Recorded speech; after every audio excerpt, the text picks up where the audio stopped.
Hello ફૂડી friends, કૃષ્ણાકા kitchen ખજાનામાં તમારું સ્વાગત છે. આજે હું બનાવવા જઈ રહી છું ગુજરાતી દાળ ભાત, જે ગુજરાતીઓના ઘરે ઘરે બને છે. તો ચલો જોઈએ હું ગુજરાતી દાળ ભાત કેવી રીતે મારા ઘરે બનાવું છું. અડધો કપ મેં તુવેરની દાળ લીધી છે, એને આપણે પહેલાં ધોઈ લઈશું. મેં થોડું હુંફાળું પાણી લીધું છે, જેથી દિવેલનો ભાગ સરસ રીતે નીકળી જાય. દાળને 3 થી 4 વખત ધોઈ લીધી છે અને કુકરના ડબ્બામાં રાખી છે. હવે આપણે 1 થી 1.25 કપ જેટલું પાણી લઈશું. દાળને હવે ઢાંકીને 15 થી 20 મિનિટ સુધીને પલળવા રાખીશું. હવે 1 વાડકી બાસમતી ચોખા લીધા છે, પાણીથી આપણે એને વોશ કરી લઈએ. બાસમતી રાઈસ મેં 2 થી 3 વખત ધોયા અને ડબ્બામાં કાઢી લીધા છે. હવે આપણે 1 વાડકી બાસમતી રાઈસ લીધા હતા, તો એની સામે સેમ ક્વોન્ટિટીમાં 2 વાડકી લેવાની છે પાણી.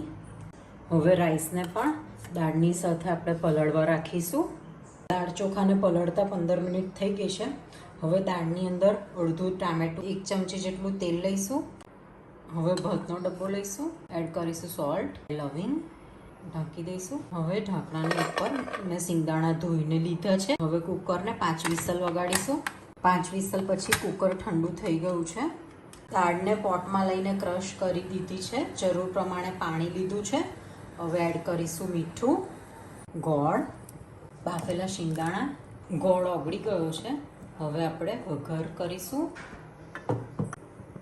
2 થી 3 ટેબલ સ્પૂન જેટલું તેલ લઈશું. તેલ ગરમ થાય એટલે લઈશું રાઈ, હિંગ, મેથીનો પાવડર, હળદર, લવિંગ ને તજ, લીલા મરચાં, લીમડીના પાન, ધાણા જીરું, લાલ મરચું.